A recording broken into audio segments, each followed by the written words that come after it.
The day Harmony died and Lavender got sighted.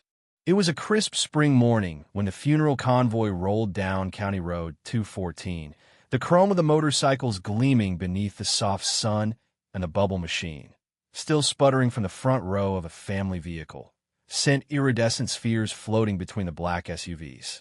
Behind the glass of the second vehicle sat a grieving widow, Evelyn Carter, clutching the tightly folded American flag that had once draped her husband's casket.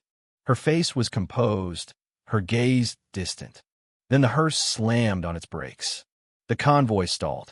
Honks echoed briefly, then faded into stunned silence. There, in the middle of the road, was what could only be described as a suburban fever dream. A wall of lavender traffic cones, a makeshift pastel archway crafted from PVC pipe and synthetic wisteria, and in the center stood a woman. She wore a lavender pantsuit, held a clipboard in one hand and a Starbucks cup in the other. Her entire stance screamed one thing. Inconvenience was her lifestyle.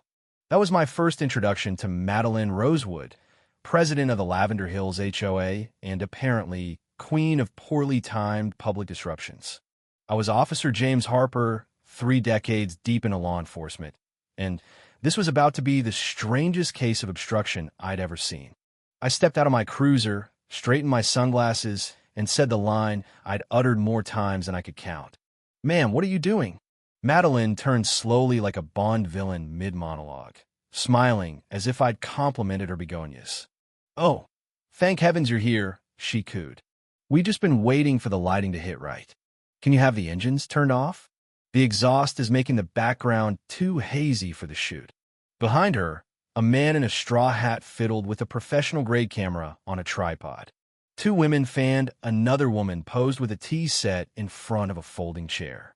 A child holding a parasol sneezed loudly, clearly allergic to the wisteria planted in ceramic pots lining the median.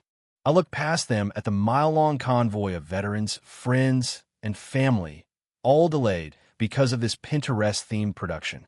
"You're blocking a funeral procession," I said firmly.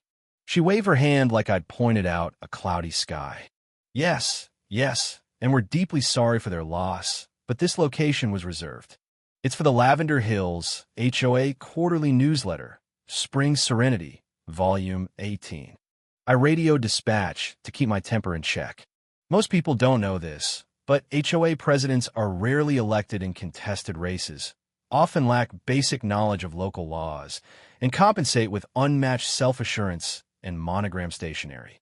Madeline Rosewood embodied all 3. "Do you have a permit?" I asked, trying to keep my tone even. She reached into her oversized tote and pulled out a glitter-bordered paper. I squinted. "This is not a legal document, but it has a seal. That's a sticker. And this signature says Chairman Whiskers, our HOA mascot. He's a rescue." I took a breath, radioed for backup. Not for muscle, but for witnesses. That's when Madeline made her first big mistake. She stormed up behind me, phone in hand, and snapped, "I happen to be close friends with the mayor's dog walker. If you don't want this to become a political scandal, I suggest you reroute your little parade." She had just called a funeral convoy a little parade.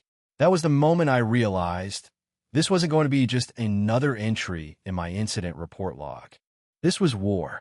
Backup arrived in the form of Officer Denise Tran.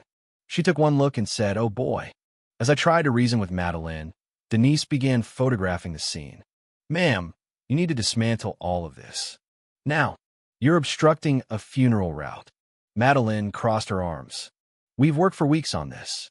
The newsletter reaches over 300 residents, none of whom are burying a Marine today," I replied.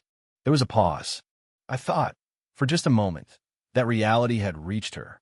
Then she said, "Isn't the cemetery accessible from the east side? We didn't block that road. That road's been closed since the landslide. You're standing on the only access point." She looked back at her crew. "Can we pause for 5 minutes?" "No. You can dismantle this or face legal consequences." Madeline reached into her purse again, this time dialing her cousin, who happened to be a real estate agent, but not before one of her assistants, a wiry man named Kip, began shouting at a driver in the convoy to back up. I stepped between them. Madeline screamed, Don't touch him. That's assault. The cameras rolled.